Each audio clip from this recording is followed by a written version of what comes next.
Roumanie n'est pas le pays le plus riche d'Europe, mais des milliers de personnes déménagent pour vivre ici. Aujourd'hui, je vais me rendre dans la capitale de la Roumanie, Bucarest, pour comprendre ce qui attire les gens ici. Un bon salaire ici est d'environ 1 000 €. C'est une ville abordable pour vivre, je dirais. Demandons aux gens ce qu'ils savaient sur la Roumanie avant de déménager à Bucarest. Tout, chèque, avec de la mamaliga, tout. Comment les relations entre Ukrainiens et Russes, qui sont aussi nombreux ici, ont-elles changé? Nous ne communiquons plus. Et est-il possible de se sentir chez soi en Roumanie? Leur langue est très compliquée. On m'a appelé russe et ça m'a vraiment blessée. Je vais avoir le temps de me ridiculiser. Oh là là, quel idiot!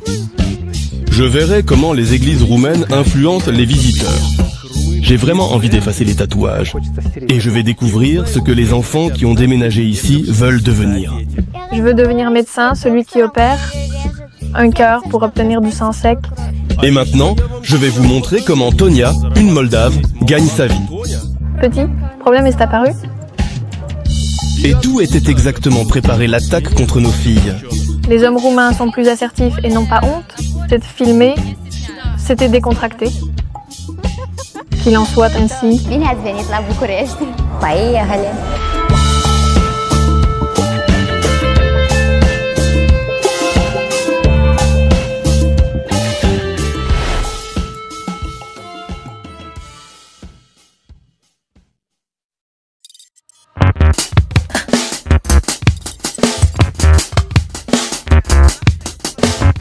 Félicitations, voici Tonia, une jeune femme enthousiaste et curieuse. Elle prend le train pour Bucarest, une ville qu'elle adore. Et, même si elle a failli rater son départ à cause d'un embouteillage inattendu, elle a hâte de voir sa grand-mère bien-aimée qui vit à Bucarest depuis 30 ans.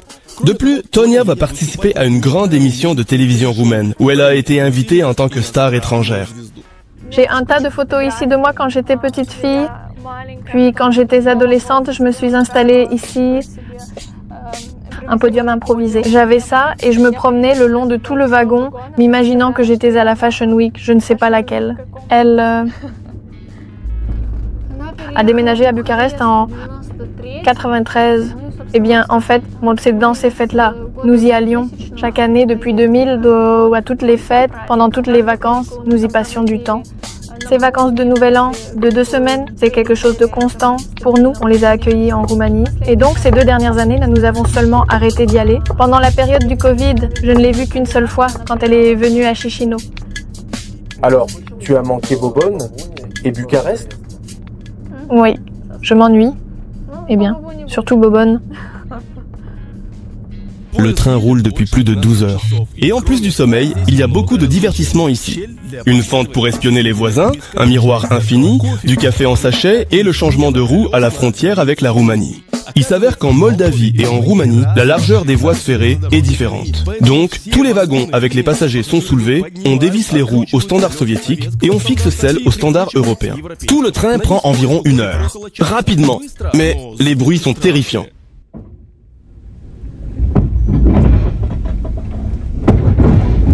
Quoi, la fois? Oui, parce qu'en fait, ils séparent chaque wagon et ensuite ils le soulèvent individuellement. Et ils vont soulever?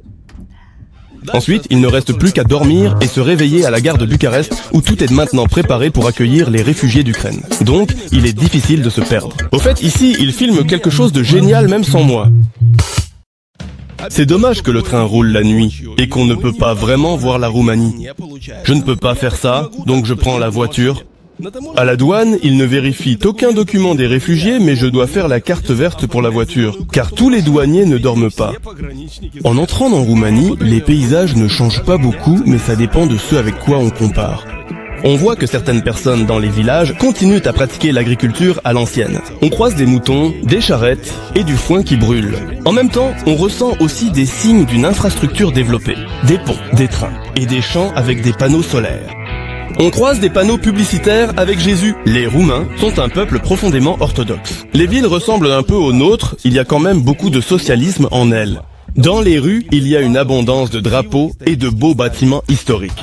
Je me suis arrêté pour manger dans la grande ville de Buzău. Et dans un café complètement aléatoire, il y a de la musique qui passe toutes les demi-heures. Yura Chatunov a crié. Alors, tu regardes dans les mains? Jouer tout perdre. À Buzeux, j'ai aussi aimé le trottoir où apparemment tout le monde se promenait tranquillement sur le béton frais récemment et cela ne semblait pas du tout déranger les passants. Sur la route, c'était aussi intéressant de tomber sur une chanson russe à la radio.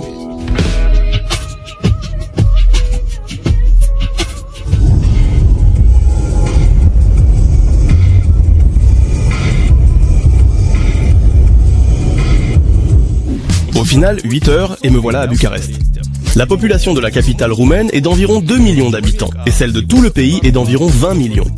Le pays est membre de l'Union européenne mais ne fait pas partie de la zone euro, ce qui signifie qu'il a sa propre monnaie. Le leu roumain, il équivaut à 20 centimes d'euros. Ces dernières années, le salaire moyen à Bucarest a augmenté et en 2022, il est d'environ 1000 euros. Les informaticiens sont ceux qui gagnent le plus. Irina et son mari sont également liés au secteur informatique. Ils ont longtemps cherché un pays où vivre et se sont arrêtés en Roumanie. Ils ont ici 2 enfants, un travail et une maison qui est maintenant occupée par des réfugiés d'Ukraine. Donc nous avions la Roumanie, le Monténégro, la Roumanie, Biélorussie, Italie, la Roumanie. La Roumanie a gagné. Oui, et nous en sommes sincèrement ravis, très. Il y a eu des périodes où nous avons voyagé en mission dans d'autres pays, mais nous sommes tombés tellement amoureux de la Roumanie que ils ont supplié de venir ici. Ici, la nature est magnifique, le climat est superbe, les gens sont très accueillants et probablement les gens ont une mentalité assez proche de la nôtre au maximum. Dasha vient aussi d'Ukraine, mais elle est arrivée il y a quelques mois. Je pensais que ce serait pour un court moment, mais je suis tombée amoureuse de la ville et maintenant je n'ai pas l'intention de la quitter. Elle adore se promener dans les parcs locaux, qui lui rappellent Kharkiv. Mon endroit préféré à Bucarest, le parc Lake, derrière un centre commercial. Je viens dans ce parc chaque soir et je marche entre 10 et 15 kilomètres. J'aime beaucoup. Il y a beaucoup de beaux arbres ici, de toutes les couleurs différentes. Et au printemps, quand tout commence à fleurir, à sentir bon, c'est juste une folie. C'est très beau. Ce parc est compétitif par rapport au nôtre. Donc à Kharkiv, c'est mieux? Eh bien sûr. Tu rigoles des parcs? Viens Kharkiv, je montrerai. Il y a des parcs incroyables. Nous avions un mec. Puis-je venir à Kharkiv plus tard? Oui, bien sûr. Dès que tout sera terminé, je te ferai savoir. Je suis d'accord, il n'est pas difficile de plaisanter en étant dans un pays sûr. Mais pour cette blague sur Kharkiv, que Dasha et moi soyons pardonnés par ceux qui étaient dans la ville pendant les bombardements. Littéralement, le lendemain de ce tournage, les explosions dans la ville se sont intensifiées. Ils se voient que tu viens d'Ukraine. Tout le monde va commencer à te traiter très bien. Ils sont tous très bienveillants, très positifs. Tout a été simplifié pour les Ukrainiens maintenant. Ils peuvent entrer en Roumanie avec des documents internes et rester dans le pays sans aucune inscription pendant 6 mois. Et pour ceux qui veulent rester longtemps et travailler, il est facile d'obtenir des documents pour un séjour permanent.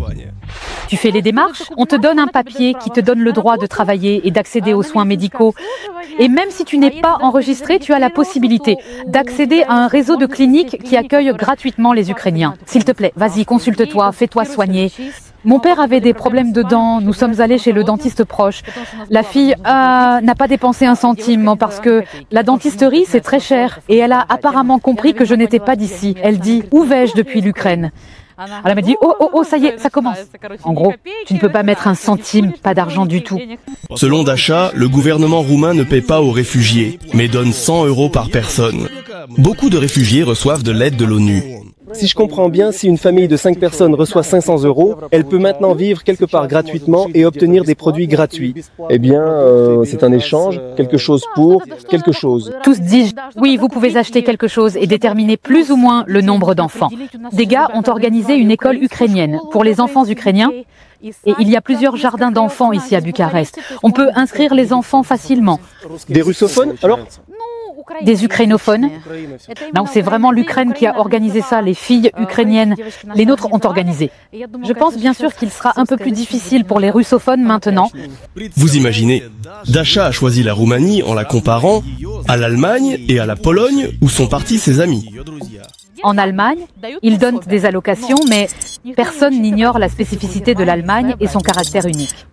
Il y a une grande bureaucratie. Tant que tu ne te débrouilles pas avec ces papiers, tu es allé au bureau de l'immigration en une journée. Tout était fait, tout était prêt. En Allemagne, il y a une tonne de papiers. J'ai quelques amis en Allemagne. C'est des visites plusieurs fois. presque une dizaine de fois dans ce service d'immigration parce que ce papier n'est pas le bon ou celui-là n'est pas le bon.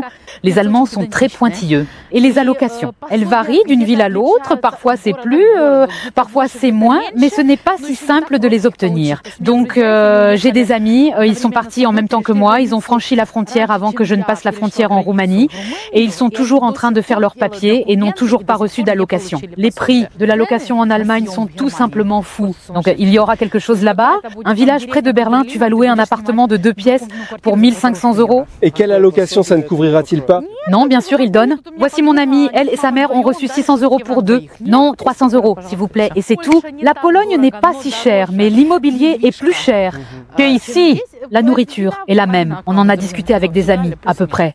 Ce n'était pas toujours aussi simple. Avant, les Ukrainiens faisaient leurs papiers comme tout le monde, et Irina.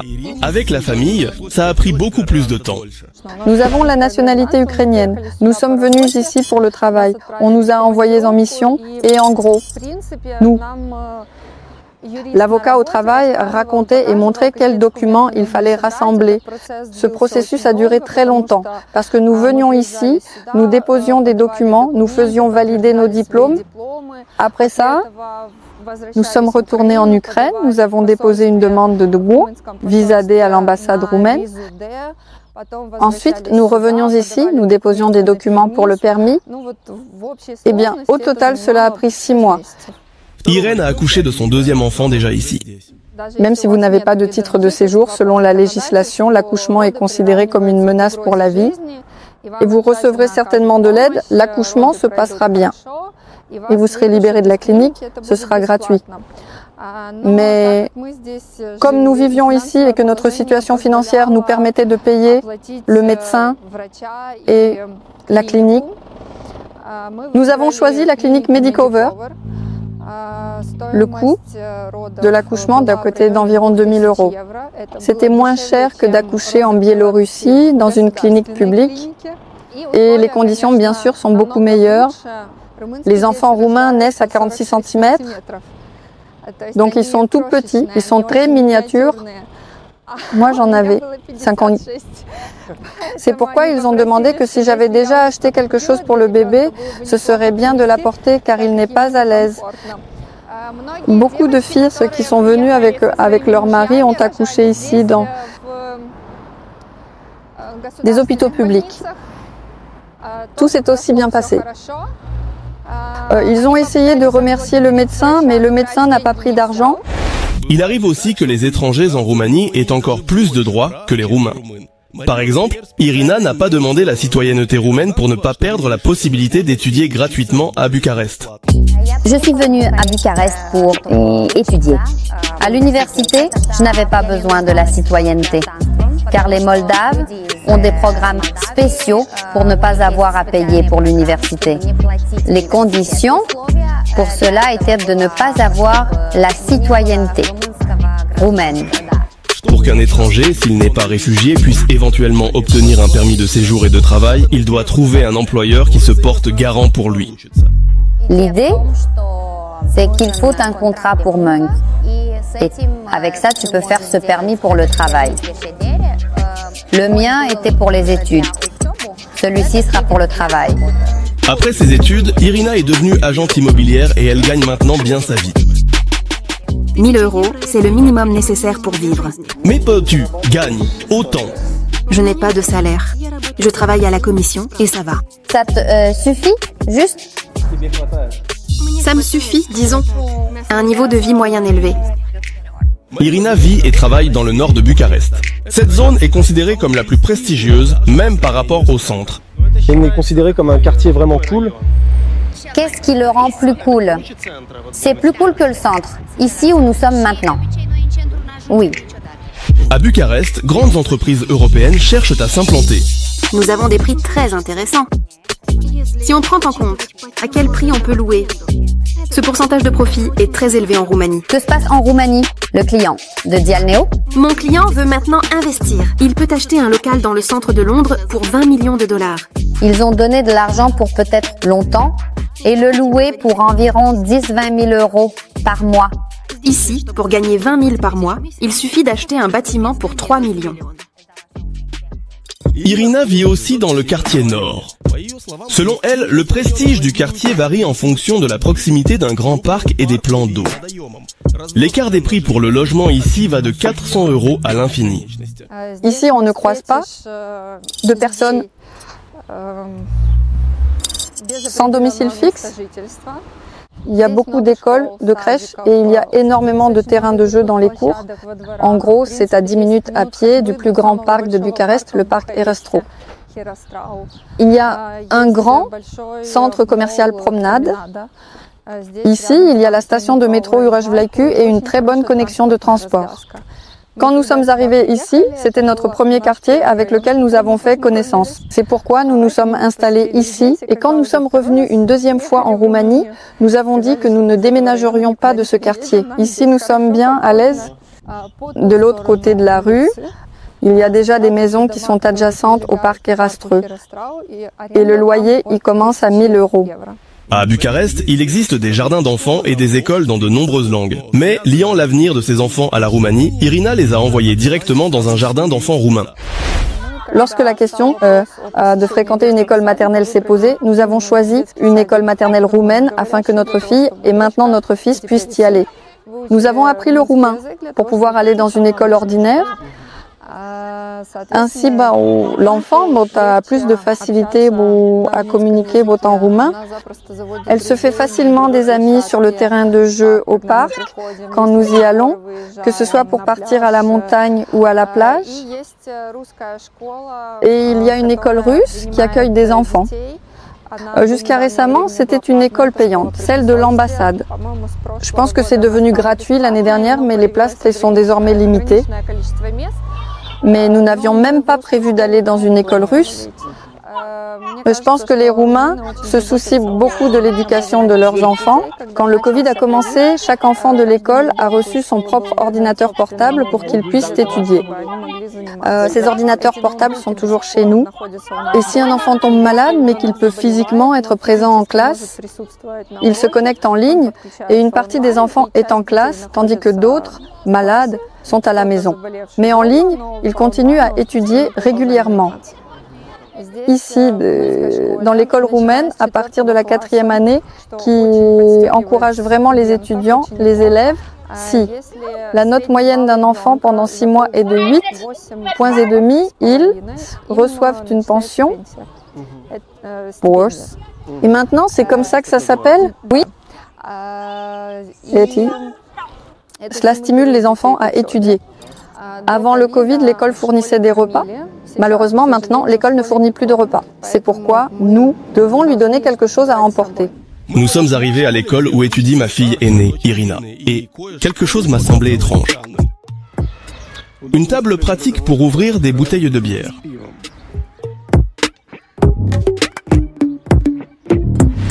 Je ne suis pas sûre, mais il me semble qu'il est interdit de vendre des boissons alcoolisées, juste à côté de l'école. J'espère que ce ne sont pas des collégiens qui boivent de la bière à cette table, parce que le sol est vraiment couvert de capsules de bière. Katia a été inscrite dans une école publique où, contrairement à une école privée, tout est strict, avec des devoirs difficiles, comme chez nous. Elle danse et fait plein de choses intéressantes pour un enfant. De plus, elle a clairement décidé de devenir médecin. Élève de 5e année. Elles sont vraiment méchantes avec moi. Un camarade de classe, quand nous étions en classe 0, ne croyait pas que j'avais un scalpel. Vous avez un médecin? Moi. Tu es médecin? Je veux devenir médecin, celui qui opère le cœur pour retirer le sang coagulé. Prête à étudier en Roumanie? Oui. Et sera médecin en Roumanie? Oui. Et aussi, j'aime le fait que nous ayons des cours de religion. Le cours de religion? Le cours de religion. Tu aimes ça, non? Oui. Et qu'est-ce qui te plaît chez lui? Parce qu'on peut regarder des dessins animés en cours. J'ai compris, d'accord. Les maths, chez nous, c'est pas terrible. Tu ne peux pas voir des cartoons? Non. Tu es ukrainienne?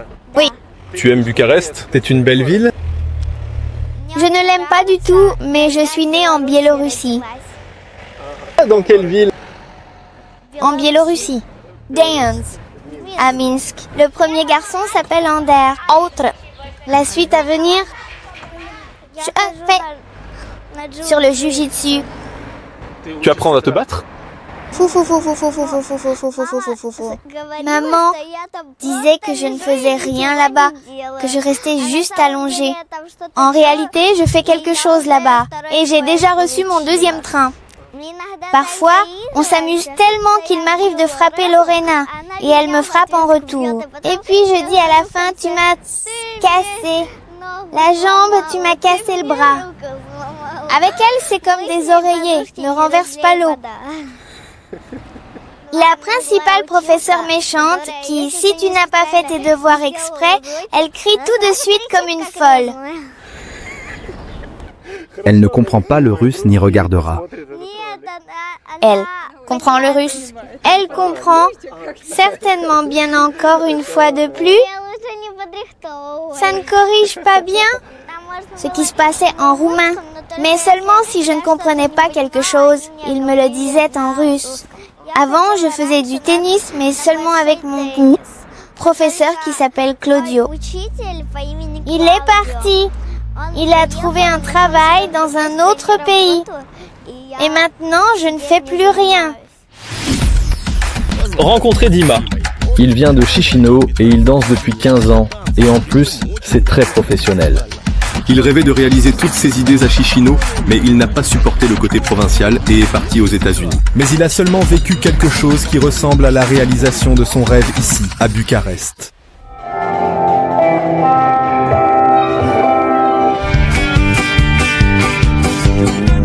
Bien sûr, le show business roumain est beaucoup plus vaste et il y a toujours de la place pour les expérimentations. Tu peux toujours essayer quelque chose de nouveau. Paula est une chanteuse que je connais depuis l'enfance et que j'aimais vraiment. J'étais vraiment amoureux. Je regardais ses clips. Et maintenant, je travaille avec elle. C'est vraiment un rêve. Lorsqu'il parle des problèmes en Moldavie, il perd presque son sang-froid. Vous voulez changer quelque chose, vous voulez l'expliquer aux gens, mais ils n'ont aucune expérience, mais ils savent déjà tout. Et pourquoi devrais-je t'écouter? Oui, j'ai plus d'expérience. De quoi parlons-nous? De quoi parlons-nous concrètement maintenant, n'est-ce pas? Comment ça va? Il y en a beaucoup ici, pas un seul en particulier, il y en a plein. C'est-à-dire que j'en avais assez de perdre mes nerfs, ma santé et tout le reste, et c'est pourquoi je suis parti en Amérique. Et donc, j'ai trouvé un travail en Roumanie depuis l'Amérique. Dima s'est rapidement intégré à la réalité roumaine, il adore se promener à Bucarest et compare souvent ce pays aux États-Unis. Oui. Parce que oui, j'aimerais m'exprimer. Aux États-Unis, c'était comme ça. Si je voulais me promener, je devais monter dans ma voiture, aller dans un parc quelque part et me balader là-bas. Non, il n'y a pas moyen de sortir de chez soi et d'y aller comme ça. Ici, j'aime vraiment le centre et j'aime en général l'architecture européenne. Ces vieux bâtiments, j'apprécie qu'ils soient encore préservés. Espérons qu'ils ne soient pas bombardés. Rien ne me sauve. C'était une blague dure de Dima sur la guerre, mais malheureusement, elle est d'actualité et contient une part de vérité. Donc, en se promenant près de l'église orthodoxe, Dima appelle tout le monde à vivre en harmonie. C'est déjà drôle ici, comme je ne sais pas quelle est cette lettre ou ce qu'il y a, c'est ZE.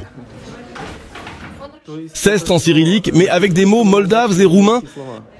L'église était unie et il y avait une langue commune. Il y a beaucoup de mots moscovites ici, et il y a même des mots russes. Eh bien, pas vraiment russe, mais slave. Je ne suis pas la personne la plus religieuse, mais soyons honnêtes, l'architecture des églises est tout simplement fascinante. Par exemple, comme cette église. D'ailleurs, cette église est la preuve que nous avons vu là-bas des inscriptions et tout le reste en est la preuve. Il n'y a jamais eu de peuple qui soit toujours. Eh bien, il était fermé. Nous faisons le signe de la croix. Rire. Là-bas, il y a à la fois du cyrillique, du latin et même l'alphabet grec. Les gars, en fait, nous sommes tous des parents dans ce monde, surtout les Européens, et voilà, nous sommes tous. Alors, s'il vous plaît, ne vous disputez pas. En russe, Dima communique rarement à Bucarest et sachant que je viens aussi de Moldavie, il passe automatiquement au roumain pendant l'interview. T'as mal à comprendre, donc tu es là tout seul, ou bien tu... Je suis mort! Je parle en russe. Peux-tu mettre ça? Ici, l'architecture me fige. C'est comme si tu étais au Moyen-Âge. Regarde même cette table. Oui. C'est super ici. On dirait que des chevaliers étaient assis après avoir battu quelqu'un et mangeaient. Regardez ces dessins. Cool. C'est vraiment super. On ressent une telle culture. J'ai vraiment envie d'effacer mes tatouages d'Amérique. Je dirais qu'il y a... Un danseur ordinaire ne gagne pas si bien. À Vegas, tu peux gagner environ $150 par spectacle. En Roumanie, c'est la même chose. $150, gagne par show. Mais il n'y a plus de travail. Là-bas, tu as ça tous les jours. Avec Dima, nous avons dû interrompre l'interview un moment car un autre créatif a fait irruption à l'antenne. Ils sont souvent... Regarde. Salut. Salut. Chute du diamant Glécom et Barbante Lotine. Une belle musique de notre ville. Pour qu'ils partent, il faut donner de l'argent. Allez, bonne chance. D'accord, gloire à l'Ukraine. Nous avons posé une question clé sur la violation des frontières personnelles avec les habitants de Roumanie. Principalement des femmes et des enfants sont perdus. Tout passant peut jeter un œil dans la poussette et embrasser la petite jambe de l'enfant, sa main, caresser. Si l'enfant n'est plus dans la poussette, un peu plus grand, ils peuvent embrasser sur le front. Pour nous, c'est... Eh bien, c'est un peu trop. Pas juste un peu. Et ici, comme c'est un nouveau-né, on a envie de l'éloigner de tout le monde pour qu'il ne contracte pas d'infection. L'enfant, en fait, eh bien, pas dès le premier jour, mais disons, dès le 3e jour, est emmené dehors, présenté aux proches, amis, connaissances, et pas seulement. L'enfant est commun, en gros, oui. Tonia remarque un intérêt pour elle, d'un tout autre genre. Je leur dis de m'apporter l'addition, c'est-à-dire que je parle encore avec eux, et eux, ils me font ça comme ça sur les fesses. C'est-à-dire qu'on s'est retourné où on a vu directement que... Ils ne le cachaient même pas, putain. On y va. En plus de cela, Tonia s'indigne en Roumanie de l'utilisation active d'images féminines explicites dans la publicité de rue. Ça c'est pour eux, Kanaya. Ceux qui clochent avec cette pub. Parce que c'est l'incarnation de la sexualisation des femmes en tant qu'objet. C'est comme manque de respect envers la femme. Oui. C'est joli, un peu. Mais l'attention accrue de la part des hommes locaux ne suscite pas forcément de l'antipathie. Les filles ukrainiennes s'expriment à ce sujet de manière plus positive.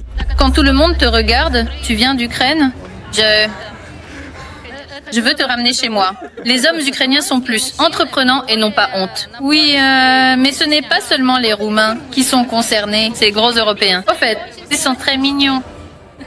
Alors, peut-être que vous ne partirez pas ? On ne partira pas. On partira de toute façon. Mais peut-être qu'on reviendra. Il rigole. Mais à la maison, j'ai dû laisser mon nouvel appartement. Je suis entrée dans l'appartement. Puis je suis venue à Dnipro, puis Bucarest. À Bucarest, c'est super.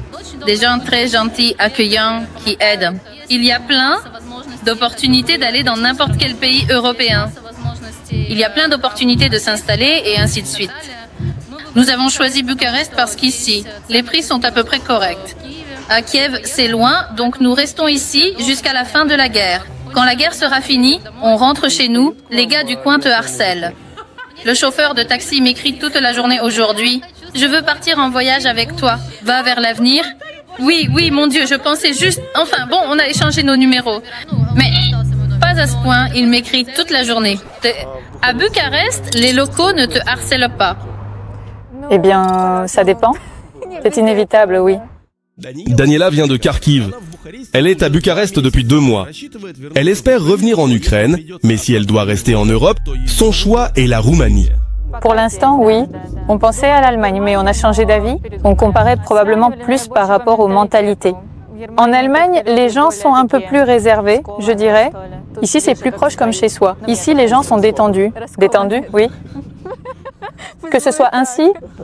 Ici, à l'ambassade d'Ukraine, elle est venue pour faire renouveler ses documents. Étant donné les circonstances, il y a toujours du monde ici, mais elle a pu régler les affaires de Daniel rapidement. On m'a volé mon passeport technique, je suis venue régler.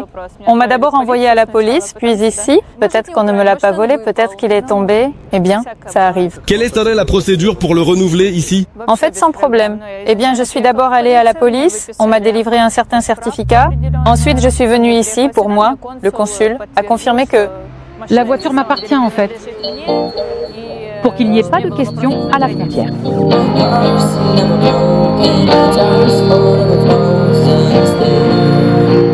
J'ai rencontré Alex simplement dans la rue. Il a essayé de faire de la musique en Moldavie pendant de nombreuses années, mais il n'a pas tenu le coup et il a finalement déménagé à Bucarest il y a 2 ans. Maintenant, il a un contrat avec un producteur et il gagne sa vie en divertissant les passants. On peut gagner jusqu'à 200 € par jour. Ça fait probablement 5 ans que je suis à Bucarest, mais pendant les 3 premières années, je venais pas si souvent, tu sais. Mais maintenant, je suis ici tout le temps. C'est principalement comme ça que tu gagnes de l'argent. Il y a un vieux centre ici à Bucarest où il y a beaucoup de touristes, tout ça. Si tu chantes, t'as bien, tout ça, tu peux gagner plus de 100 €. 200 €. Je chante des chansons étrangères, ni en russe, ni en roumain, ni en anglais, ni en italien, ni en français, ni en espagnol. Tu sais, et les gens, ils sont contents, ils donnent de l'argent, tu sais.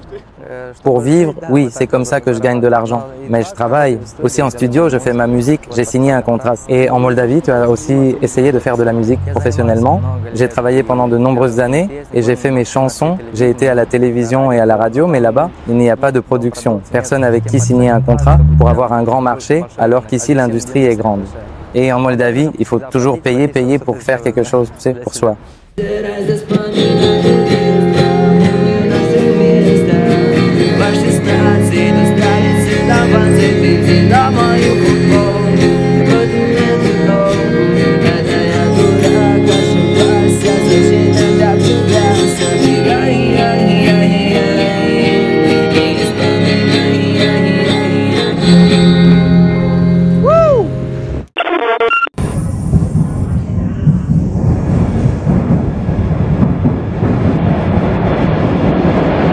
Le métro à Bucarest est pratique. Le billet dans la machine coûte seulement 3 lei. Et en termes d'atmosphère et de taille, le métro peut être comparé à celui de Kiev ou de Saint-Pétersbourg, à part que le train à l'intérieur ressemble à un long serpent. En fait, le métro est propre, mais il n'est pas sans traces d'oiseaux sur les escalators et sans politique sur les écrans. Sur la carte, on voit que Bucarest ressemble à une pizza avec des quartiers qui convergent vers le centre. Ne connaissant pas la langue, on peut... Et les images d'illustration peuvent être mal interprétées. Ici, on voit clairement qu'une personne tire l'autre par un endroit indécent, mais en russe, les gens écrivent eux-mêmes. D'ailleurs, pour l'auto-expression, il y a des tableaux spéciaux. Ici, c'est surtout des insultes. Et là, c'est vraiment des insultes. Il est écrit ici que si vous lisez ceci, vous êtes gay. Dans cet esprit, c'est ça. Une sorte de publicité, c'est un lifan du site non, mais Tonia n'a pas encore eu le temps. Ici dans le métro, alors qu'il y a peu de monde, Tonia filme son contenu, vulgaire.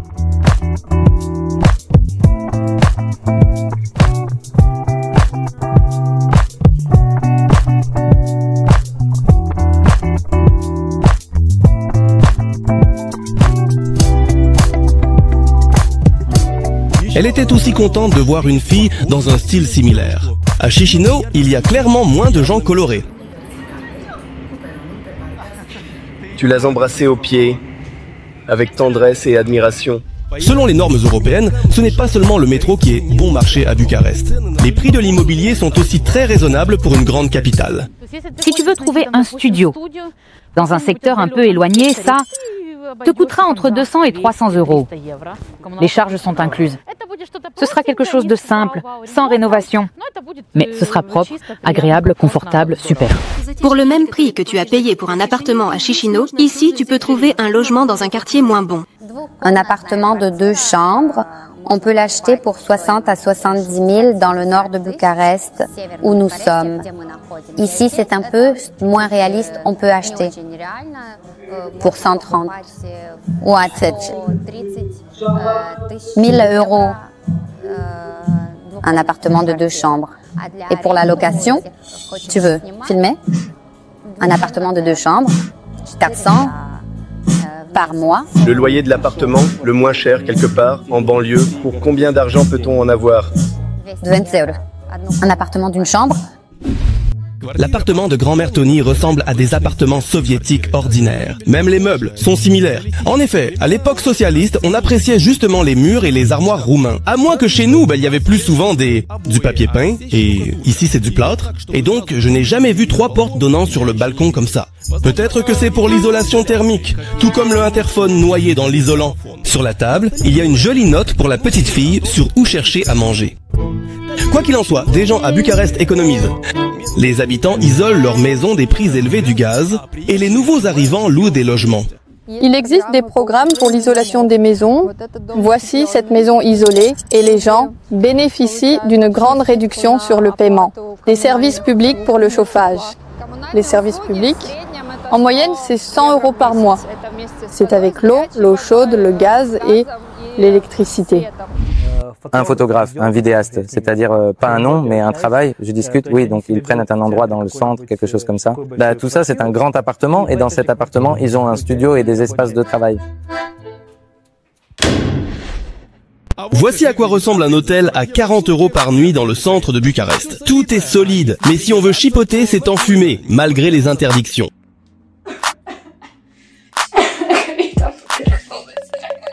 Et la douche avec les toilettes, elles sont vraiment trop intégrées avec l'espace de couchage. Tout est fait pour violer les limites personnelles.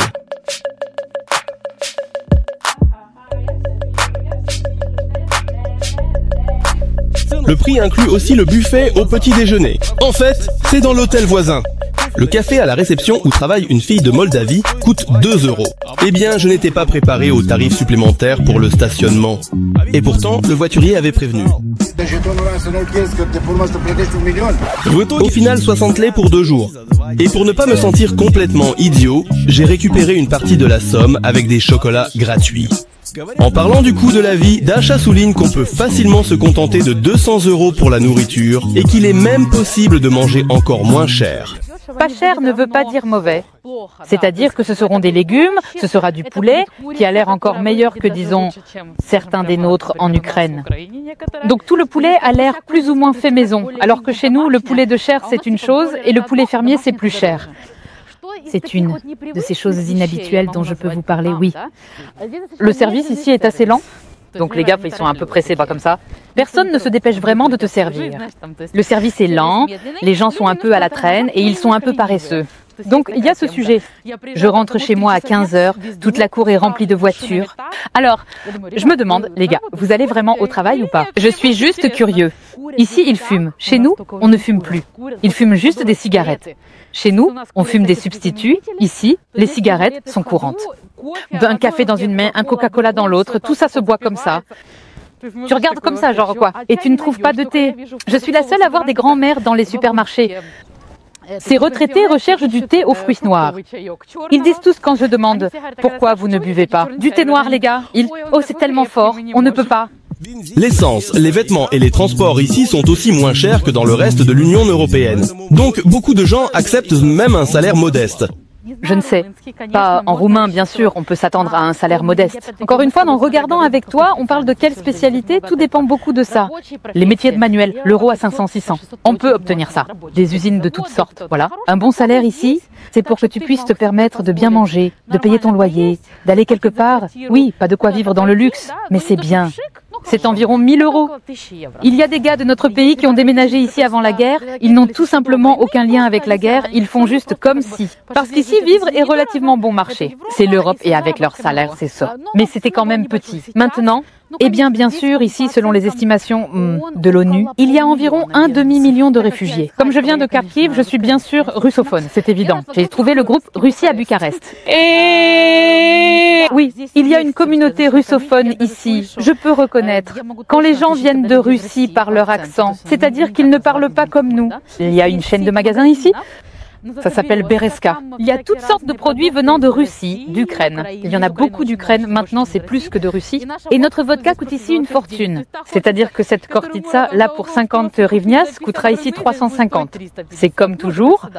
Je travaille comme traducteur et j'aide les réfugiés d'Ukraine à obtenir une aide financière. C'est un job temporaire, toi? Eh bien, pour l'instant, oui. Honnêtement, je ne me prends pas la tête avec le roumain. Je connais quelques mots comme scuza, prime, En gros, je ne peux même pas dormir, merci. En gros, on peut vivre tranquillement à Bucarest en parlant anglais et en maîtrisant bien l'anglais. Combien de temps prévois-tu de rester ici? Je ne peux pas regarder, il y a une personne là-bas. Et c'est vraiment marrant que ça tombe sur le balcon. Je suis allée jusqu'à... Alors, est-ce que tu vois souvent des gens tomber ici? Les enfants feront du vélo et pourraient tomber de leur vélo. Ils sont toujours en casque, bien équipés. On fait du contenu sur la douleur des autres, en gros. Arrive. De quoi parlions-nous? Je n'ai rencontré aucun obstacle linguistique. D'accord, et si je dois trouver un travail ici? Ça dépend de ta spécialité. Bien sûr, si tu dois trouver un emploi dans le secteur public, voilà, toutes sortes de use. Génial. C'est bien qu'il fasse plus chaud. Ne dis pas d'achat qu'il n'est pas l'hiver. Si tu cherches un emploi dans les services municipaux, je parle ukrainien. D'État. Merci. Dans les institutions publiques, ça va probablement coûter cher. Si tu es dans l'informatique, moi je suis enseignant, je suis professeur et il y a beaucoup d'écoles internationales ici. Donc, trouver un travail lié à... Anglais. Je suis professeur de mathématiques, au fait, et de physique. Et enseigner en anglais, pour moi, ce n'est pas un problème. Il y a environ 10-11 écoles internationales ici, donc ça dépend, désolé, de ta spécialité. Marina pense aussi qu'on peut gagner de l'argent à Bucarest sans connaître le roumain. D'ailleurs, ce n'est pas nécessaire, ils paieront peu. Tu sais, il y a des gens qui ne parlent pas roumain et qui travaillent à Bucarest. Oui, je sais. Il y a... Oui. Ils parlent anglais. Oui. À propos de l'idée... La langue russe, oui. En fait, le russe est bien payé ici en tant que langue peu étudiée. C'est une langue un peu connue ici. Leur langue est très difficile. Cela fait plus de 10 ans que je vis ici et je n'ai toujours pas réussi à bien l'apprendre, malheureusement. Ma fille le parle beaucoup mieux parce qu'elle l'étudie depuis la maternelle. Je me souviens des premiers mois où nous étions juste... Nous sommes arrivés ici et nous entendions quelque part des paroles russes ou ukrainiennes. Nous avons couru, fait connaissance, nous tenant presque la main. Nous attrapions des gens pour nous faire des amis qui parlent notre langue. Si c'est parce que je connais le russe, au contraire, je suis plus respecté parce que je parle 4 langues. Je peux communiquer avec les touristes et enseigner dans plusieurs langues. Les gens apprécient vraiment cela et personne n'y porte atteinte, au contraire. Quand les gens entendent que je parle russe, ils ne disent pas « Oh, vous venez de Russie ». Ils disent « D'où venez-vous » Je dis, eh bien, je viens de Moldavie. Oh, c'est cool, mais nous avons un ami d'Ukraine qui connaît le russe, ou par exemple de Bulgarie qui connaît aussi le russe. C'est bien que tu parles plusieurs langues, surtout en Amérique, où c'est le même problème qu'en Russie. Je ne parle qu'une seule langue. Il y a 10 ans, nous nous promenions aussi dans ce parc. C'est sur ces mêmes balançoires que je jouais. J'avais donc environ 5 ou 6 ans. Et les enfants roumains m'ont appelée russe. Et ça m'a tellement blessée. Là-bas, sur les bancs, ma mère était assise. Je suis allée vers elle. Maman, ils m'ont appelée russe. Maman rit et dit que c'est normal. Ici, c'est comme ça. En gros, on appelle les Russes comme ça. Pourquoi les Roumains parlent-ils mieux anglais que nous? Oui, peut-être qu'ils sont moins paresseux, mais il y a un autre argument. Les Roumains diffusent des films à la télévision en version originale. Ainsi, les gens s'habituent dès leur enfance à comprendre au moins la langue. Hollywood. En attendant d'arriver du métro au centre commercial, je vais faire une expérience pour tester la connaissance de l'anglais chez les habitants. Je vais parler uniquement en anglais et poser des questions simples aux gens que je croise sur mon chemin. La première participante de l'expérience m'a surpris. Il s'est avéré qu'elle ne parle pas anglais, mais qu'elle parle russe. J'étais tellement perdu que j'ai demandé à sa collègue, qui parle anglais, juste un cappuccino. Et lui, il dit que je parle la langue d'Ukraine, que je suis un russe et que je ne parle pas. Anglais, n'est-ce pas? Ils se sont moqués de moi parce que je ne pouvais pas expliquer que je voulais un cappuccino. Eh bien, il fallait jouer le rôle du fou jusqu'au bout pour la pureté de l'expérience. Et excusez-moi, monsieur, parlez-vous anglais? Un petit peu. Je dois aller au centre commercial Park Plate. Centre commercial Park Plate. Tout droit. Et après ça, à gauche, vous le verrez. La prochaine rue, ou celle d'après. La grande, la rue principale. Vous le verrez, d'accord? D'accord, merci. D'accord, je vous en prie. Eh bien, le gars parle normalement à peu près comme moi. Excusez-moi, monsieur, parlez-vous anglais? Non. Non. Vous avez essayé? Non. Ah, vous parlez anglais? Oui. Vous passez une bonne journée. Ça va? Vous parlez anglais? Non. Je veux dire que c'est mon partenaire. C'est un partenaire. Ah, d'accord, merci. On va dire que cet homme ne parle pas anglais. Il a juste compris le nom du centre commercial et m'a montré du doigt où aller. C'est un peu plus compliqué de communiquer. Ça n'a vraiment pas marché sans lui. Tout le monde veut me taper sur l'épaule. Je pense qu'il croit que je suis un réfugié. Et ils veulent m'aider. Mon Dieu, comme je suis passé pour un idiot à propos de la situation avec le cappuccino. Oh là là, quel idiot, incroyablement, vraiment.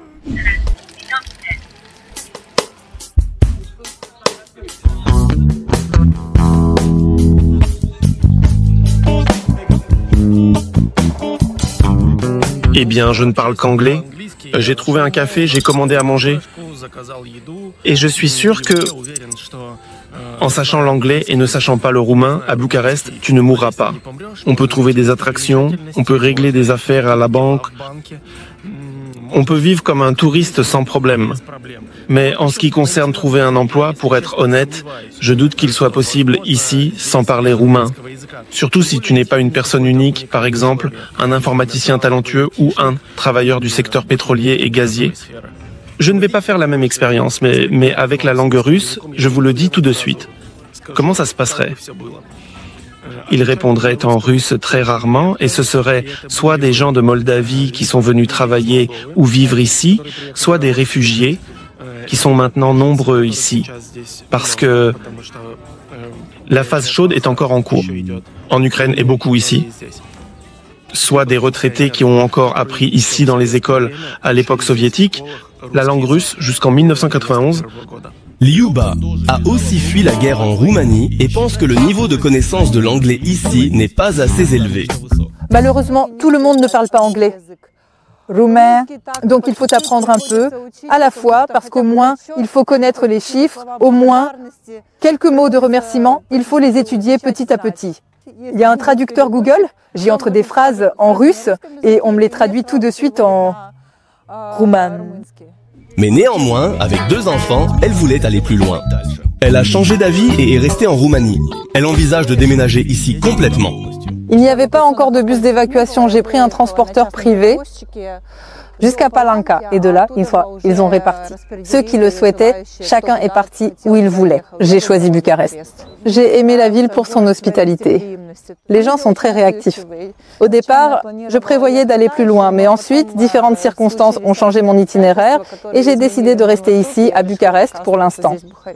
C'est très difficile de planifier quoi que ce soit, parce que j'ai déjà planifié ma vie 4 fois pendant cette période et ça ne fonctionne pas, les plans changent. Eh bien, pouvez-vous imaginer que vous restiez en Roumanie ? Difficile, mais c'est tout à fait possible. Et qu'est-ce qu'on vous propose comme document ? Faire des démarches ? Oui, ils proposent de prendre un abri temporaire.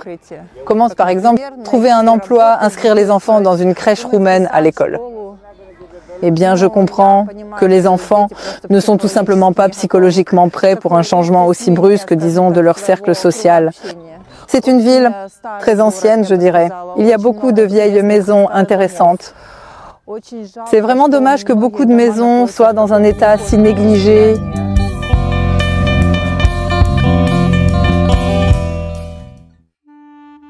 En poursuivant la critique de Bucarest entamée par Liuba, abordons le sujet des habitants défavorisés de la ville. On les croise souvent d'ici. Les gens, malgré le froid, dorment dans la rue simplement sur des cartons ou sur des bancs. Je ne suis pas sûr que ces hommes qui boivent de la vodka dans la rue soient des sans-abri, mais ils ont tout de même l'air étrange, tout comme cette fille, qui porte des baskets au moins 5 tailles trop grandes pour elle. Je n'ai rien contre les Roms qui vendent dans le métro, mais cela peut déranger certaines personnes. Il y a un parc à côté où nous traînions souvent. Et là, il y avait aussi des Roms, parce qu'ici, derrière ces maisons, il y a tout un quartier de Roms, mais là-bas, c'était de la classe moyenne. Certaines d'entre elles travaillent comme prostituées. Et tout ça, en gros, ils s'y traînaient dans ce parc, et il y en avait tellement. Ils prétendaient vendre des coussins là-bas. Et papa nous a appris comment résister à l'hypnose, parce qu'ils s'approchent. Sous prétexte de vendre des coussins, ils te hypnotisent et te prennent tout ce que tu as, tout disparaît. C'est-à-dire qu'il recommandait, par exemple, de faire des choses étranges, hors de l'ordinaire, comme. Là, il fallait se déchausser, en gros, faire quelque chose de totalement inattendu pour interrompre ce lien. Alors, t'as appris à te déshabiller un peu dans une situation incompréhensible? Oui, c'est familial. Il y a beaucoup de sans-abri dans le centre. Oui, parce que là-bas, ils leur donnent. Et il y a beaucoup de touristes qui viennent là-bas et ils ont pitié des gens, alors ils leur donnent de l'argent. Ces gens, en réalité, ne reçoivent pas d'argent, on leur prend tout et ainsi, d'autres s'enrichissent aux dépens de leurs collègues. Et le nombre de collègues augmente. Oui, parce que les gens veulent gagner de l'argent, c'est tout à fait vrai. En parlant des Roumains ordinaires, Irina assure qu'ils boivent de beaucoup moins que les nôtres. Ici, les gens boivent peu. C'est certain, je n'ai vu personne sortir des discothèques ou des restaurants comme nous en avons en Ukraine. Oui, c'est-à-dire qu'ils préfèrent le vin ou la bière. L'alcool fort est consommé très rarement. C'est une datcha, un peu comme les gigoulis soviétiques. D'ailleurs, l'usine Dacia est maintenant très grande, l'une des plus grandes en Europe. Et tout comme Lada fabrique des voitures sur la base de Renault. Les voitures avec des plaques ukrainiennes sont maintenant autorisées à entrer en Roumanie sans aucun document supplémentaire, même sans carte verte. Et dans le cas de l'obtention du statut de réfugié, il semble qu'il n'y aura pas besoin de payer pour le dédouanement non plus.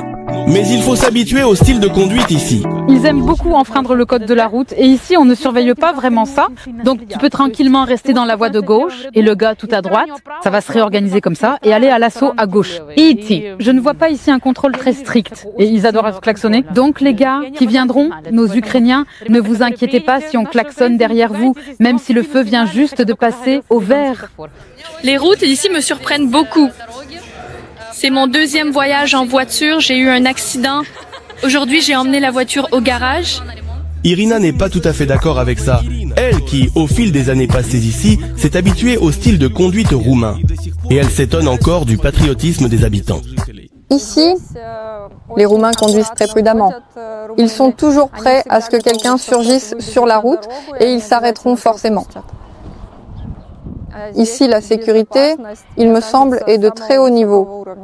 La dernière fois que j'étais en Ukraine, c'était l'année dernière. Je ne peux pas dire que je me sentais en sécurité en Ukraine.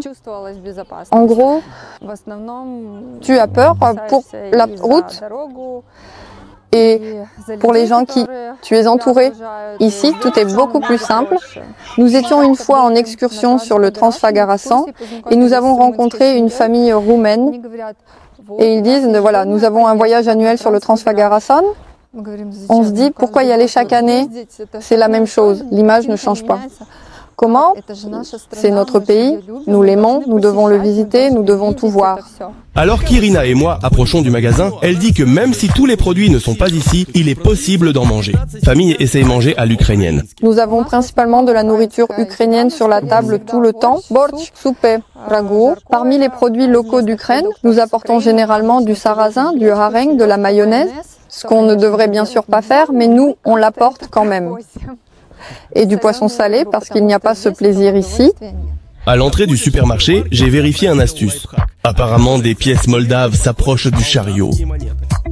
J'ai comparé les prix dans les magasins des pays européens il y a quelques années. Bien sûr, il y a des changements, mais en gros, d'après mon tableau, on voit que les produits en Roumanie ne sont pas chers. Dans les cafés, ce n'est pas beaucoup plus cher qu'ici. Comparé aux États-Unis, ce n'est même pas sujet à discussion. C'est cher. C'est sympa là-bas, mais c'est cher. Comparé à la Moldavie, c'est un peu plus cher, pas tant que ça. Oui, chez nous, ça peut coûter environ 70 lei. Du poulet avec quelque chose. Ici, c'est 120. Eh bien, à 50%. Mais nous sommes au centre. Centre, c'est beau. C'est ma librairie préférée. C'est très atmosphérique ici. Et en haut, on peut boire un café avec vue sur la vieille ville. Eh bien, en fait, ici, on peut même prendre un livre, c'est-à-dire le lire sur place tout en sirotant. Et allons-y. Oui. Que faire le soir à Bucarest? Il n'y aura pas de truc pratique. Je suis juste allé me balader dans le centre. Voici le plus grand parlement d'Europe et le palais du dictateur exécuté Ceausescu, des tramways, des centres commerciaux, des étangs et des chiens avec des chats qui finissent les friandises dans les poubelles. Je commence même à avoir faim. Ayant repris des forces, j'ai commencé à tout casser.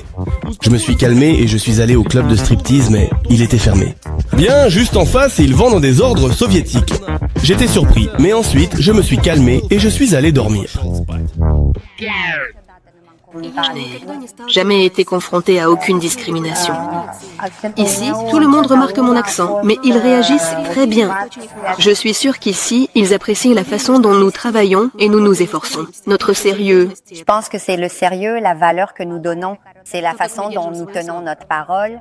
Nous promettons quelque chose, nous le soutenons et nous trompons, tout en essayant d'être sérieux. En ce qui concerne les personnes qui ne viennent pas de la République de Moldavie, comment s'intègrent-ils ici dans la communauté? Ils s'intègrent très bien. Les Roumains sont en général une nation très amicale. Ils se distinguent par leur soif de connaissances et de nouvelles découvertes. Je suis très heureuse qu'ils voient que je suis très intéressante. Au fil des ans, Marina a commencé à ressentir Bucarest comme sa patrie et dit partout à l'étranger qu'elle vient de Roumanie. Quand je reviens de longs voyages et que j'atterris à l'aéroport de Bucarest, je sens que je suis chez moi et en sécurité. Et je ne peux pas rester. Nulle part plus d'une semaine. Je vois même comment les gens passent leur temps libre, quelle est l'ambiance dans les bars, dans les restaurants. Tu observes. Et je vois que Metalit est un peu similaire. Ils aiment aussi se rassembler en famille. Tout le monde aime aller chez grand-mère et grand-père le week-end. C'est un peu un mélange, tu sais, de nos réalités et des européennes. Dasha s'ennuie de ses chers anciens élèves de Kharkiv et m'a demandé de leur passer le bonjour. Ils se fâchent car je ne les salue pas. Saluez? Allons filmer? Allons-y. Eh bien les gars, salut à tous. Joe, ça va? Je vous vois tous les jours sur Zoom. Et juste pour que vous sachiez, votre professeur, entre nous, est une personne très populaire ici. Oui, oui. Aurais-tu pu penser, il y a quelques années, que tu te retrouverais en Roumanie? Non. Non, pas du tout. Je te dirais même plus, je n'ai jamais vraiment envisagé ma vie séparément de l'Ukraine. Je vais tellement m'enfuir. Et encore en Roumanie? Non, je n'ai même jamais envisagé la Roumanie d'un point de vue touristique, juste venir. Et comment peut-on imaginer que je vais vivre ici? Qui connaissait la Roumanie avant ça? Nicolae Ceausescu, qu'il était un peu comme le pote de Staline. En gros, c'est là que s'arrêtent mes connaissances en roumain, à propos de la Roumanie. Enfin, excuse-moi. Non, eh bien, peut-être que c'est encore, je le savais. Ah, je savais qu'ils aimaient beaucoup, comme les Moldaves. Oui, qu'ils adorent les choux farcis. Ce plat de bouillie. Et vous n'aimez pas les choux farcis? Non, les choux farcis, on les aime, mais on n'a pas de mamaliga. Oh, je savais pour la mamaliga, c'est tout. Ceausescu avec de la mamaliga. C'est tout. Il est important de comprendre qu'aujourd'hui, j'ai parlé avec ceux qui ont déménagé en Roumanie et qui sont restés vivre dans ce pays alors que des millions de ses habitants l'ont quitté, comme par exemple les 3 filles de cette femme dans le train Chișinău-Bucarest. 2 d'entre eux sont en Allemagne, la 3e part en Angleterre. Et le mari, après 20 ans, n'a toujours pas osé déménager en Roumanie depuis la Moldavie pour rejoindre sa famille. Depuis 2009, je suis en Roumanie. Je viens de prendre ma retraite. Elle est partie avec 3 enfants. Le mari a dit qu'il viendrait aussi. Mais ensuite, il s'est mis à l'agriculture et n'est jamais venu. Les années ont passé, vous voyez comme c'est rapide. C'était difficile, pas facile. Tout d'abord, j'ai eu du mal à trouver un emploi à l'époque. La fille à l'école comprend que nous communiquer vite.